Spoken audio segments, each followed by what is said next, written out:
নমস্কার, আমি শিল্পা। আপনাদের সকলকে স্বাগত আমার চ্যানেল শিল্পা.প্রবীরে আরও একটি নতুন ভ্লগে। আশা করি আপনারা সকলে ভীষণ ভালো আছেন আর সুস্থ আছেন, আর আমরাও কিন্তু মোটামুটি ভালোই আছি।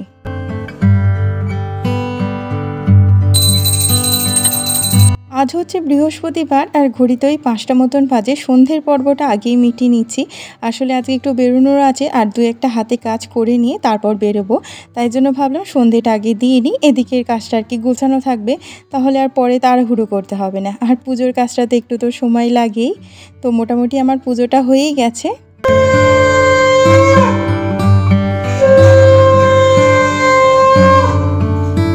আমি যতক্ষণ প্রণাম করছি ততক্ষণ আপনাদের ঠাকুরগুলোকেও একটু ঘুরিয়ে নিই। আসলে আজকে বৃহস্পতিবার, তাই একটুখানি নিজের মতন করে সাজিয়েছি, বেশ দেখতে ভালো লাগে অন্যান্য দিনের তুলনায়। তাই একটু একবার করে দেখিয়ে নিলাম প্রত্যেকটি ঠাকুরকে।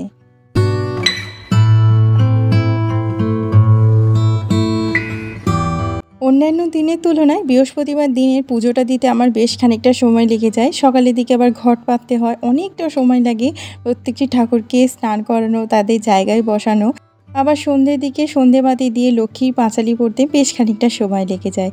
চলে এসেছি রান্নাঘরে, বললামই বেরোনোর আছে, তাই ঝটাপট করে একটু রান্নাবান্না সেরে নেবো। দুপুরে রান্নাবান্না শেষ করে রান্নাঘরটা ক্লিন করে রেখেছিলাম, কিন্তু বাসনগুলো গোছানো হয়নি, তো এখন সেই বাসনগুলো গুছিয়ে নেব।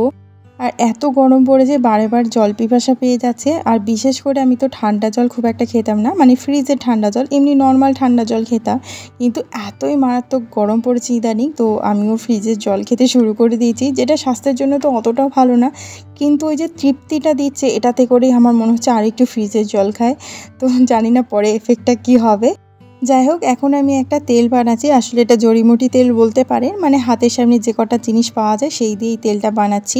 এটা ভীষণ কার্যকরী, মানে আমার জন্য তো ভীষণ কাজ করেছে। এত পরিমাণ আমার চুল উঠছিল, তো এই তেলটা একবার বানানোর ফলে আমি ভীষণ ফল পেয়েছি। তাই ভাবলাম আপনাদের সঙ্গে একটু শেয়ার করি। তো এখানে একটু কারি পাতা নিয়েছি, একটু মেথি নিয়েছি, কালো জিরে নিয়েছি, তেজপাতা নিয়েছি, সাথে নিয়েছি আমলকি, আর নিয়েছি পেঁয়াজ। এবার খুব ভালো করে নারকেল তেলে আর সামান্য একটু সর্ষের তেল দিয়েছি, কারণ এখন যা গরম তাই সর্ষের তেলটা একটু কমই দিয়েছি, নাহলে শীতকাল হলে আমি হাফ হাফ দিতাম। তাই গরম বলে নারকেল তেলের পরিমাণটা বেশি আর সর্ষের তেলটা একদম কম দিয়ে ওটা ফোটাতে বসিয়ে দিয়েছি। ওটা যতক্ষণ কালো হবে, মানে তেলটা পুরো কালো কুচকুচে হতে হবে, তো ততক্ষণ আমি এদিকে চাটাও বসিয়ে দিচ্ছি। তো এই পরিমাণ গরমে সন্ধ্যে চাটা তো খেতে ইচ্ছা করে না, কিন্তু কিছু করার নেই, এই সময় একটু খিদেও পায়। এর থেকে ভালো অপশান আর কিছু নেই। চার সাথে বিস্কুট আর আজ একটু মুড়ি চানাচুর খাওয়া, ভীষণ খিদে পেয়ে গেছে। যাই হোক, চাটা হয়ে গেছে। এদিকে একবার তেলটাকে দেখিয়ে দিই। দেখুন তেলটা কি পরিমাণ কালো হয়ে গেছে, আর সমস্ত জিনিসগুলো একদম পুড়ে পুড়ে গেছে। এবার এটা আমি গ্যাস বন্ধ করে দেবো। তৈরি হয়ে গেছে আমাদের একদম ভেষজ তেল, মানে ঘরের তৈরি, ভীষণ উপকারী। আমার তো খুব ভালো লেগেছে আর ভীষণ উপকার পেয়েছি আমি, যার জন্য আপনাদের সঙ্গে শেয়ার করছি। আপনারা চাইলে একবার ট্রাই করে দেখতে পারেন। চলুন আগে তাহলে চামড়িটা খেয়ে আসি।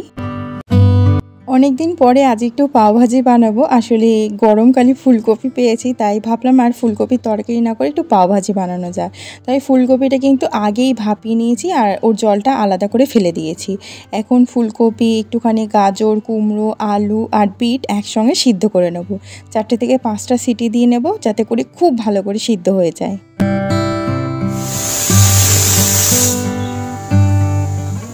আর এদিকে এখন আমি পেঁয়াজ আর ক্যাপসিকামগুলোকে একদম টুকরো টুকরো করে কেটে নেব। আমার আজকের ব্লগটি কেমন লাগলো অবশ্যই কিন্তু একটা কমেন্টের মাধ্যমে জানাতে ভুলবেন না। যদি ভালো লেগে থাকে একটা লাইক দেবেন, চাইলে আমার চ্যানেলটিকে সাবস্ক্রাইব করে, আর ফেসবুক থেকে যারা দেখছেন তারা ফলো করে আমার পাশে থাকতে পারেন। আমি এই পাওভাজি রেসিপিটি কোনোদিন আগে রাস্তাঘাটে খাইনি, তো বলতে পারবো না এর স্বাদটা কেমন। আমি নিজে যেভাবে বানাই বেশ কিন্তু ভালো লাগে। আমি এখানে সর্ষের তেল ব্যবহার করেছি। সর্ষের তেলে পেঁয়াজ আর ক্যাপসিকামটাকে ভেজে নিয়ে এখন মশলা হিসাবে দিয়েছি আদা, রসুন, টমেটো আর কাঁচা লঙ্কা, সব একসঙ্গে বেটে নিয়েছি। খুব ভালো করে এবার মশলাটা কষিয়ে নেব। সাথে দিয়েছি হলুদ গুঁড়ো, লঙ্কা গুঁড়ো, একটু জিরে গুঁড়ো আর সামান্য পাওভাজি মশলা, সামান্য নয় 1 প্যাকেটই পাওভাজি মশলাটা দিয়ে দিয়েছি। আসলে পরিমাণটা তো এখানে অনেকটাই, তাই ১ প্যাকেটই দিয়ে দিয়েছি। দিয়ে খুব ভালো করে মশলা কষিয়ে নিচ্ছি। তো আমি যেহেতু এটা কোনোদিন রাস্তাঘাটে খাইনি, তাই এর অরিজিনাল স্বাদ আমি বলতে পারবো না। এমনি আমি যে রাঁধি বেশ কিন্তু ভালো লাগে, যার জন্য বারে, বারে বানাই। তবে আপনাদের সঙ্গে আগে বোধহয় খুব একটা শেয়ার করা হয়নি, তাই আজকে এই রেসিপিটা শেয়ার করলাম। এটা অনেকেই দেখায়, মানে আমি ইউটিউবেতে দেখেছি পুরোটাই বাটার দিয়ে রান্না করে, আবার রিফাইন তেলও দেয়। কিন্তু আমার এইসব তরকারি জাতীয় জিনিস রিফাইন তেলে খুব একটা ভালো লাগে না, যার জন্য আমি সর্ষের তেলেই বানাই। আপনারা আপনাদের পছন্দ মতন তেল ব্যবহার করতে পারেন। খুব ভালো করে দেখুন আমি সমস্ত সবজিগুলোকে ডাল ঘাঁটা দিয়ে ঘেঁটে দিয়ে একদম ম্যাশ করে দিয়েছি। এবার আমি উপর থেকে একটু ধনেপাতা দিয়েছি। আমি এখানে বেশ গাঢ় গাঢ় করেছি, মানে খুব একটা পাতলা আমার ভালো লাগে না, যার জন্য একদম ঘন করে নিয়েছি। প্রয়োজন পড়লে সামান্য একটু জল দিতেও পারি। তো এখন তো খাবো না, এটা বানিয়ে রেখে বেরিয়ে যাব, তাই একটু গাঢ় আছে, কোনো অসুবিধা নেই। যখন রাত্রে এসে গরম গরম খাবো তখন একটুখানি জল দিয়ে দেবো। যাই হোক, এখানে আমি পাউরুটিটাকেও তৈরি করে নিচ্ছি। আসলে কখন আসবো তার তো কোনো ঠিক নেই, তাই এই সমস্তটা রেডি করেই রাখছি। সামান্য বাটারে একটু কাসুরি মেথি, একটুখানি লঙ্কা গুঁড়ো আর পাওভাজি দিয়েছি। মশলাটা দিয়ে দিলাম, তারপরে উপর দিয়ে পাউরুটিটাকে দিয়ে খুব ভালো করে একটুখানি সেঁকে নেব। তো এবার এপিট ওপিট করে খুব ভালো করে বাটারে সেঁকে নেব। তো তাহলেই তৈরি হয়ে যাবে আমাদের এই যে পাওভাজির রুটিটা, মানে পাউরুটিটা। এখানে এখন তেলটা বেশ ঠান্ডা হয়ে গেছে, এবার তেলটাকে আমি ছেঁকে নিচ্ছি। আর এই তেলটা তো বললামই ভীষণ ভীষণ কার্যকরী, আমার জন্য তো খুব ভালো কাজ করেছে। কারণ আমার ছেলে হওয়ার পর ভীষণ পরিমাণে চুল উঠছিল, কিন্তু এটা মেখে আমি ভীষণ ভালো ফল পেয়েছি।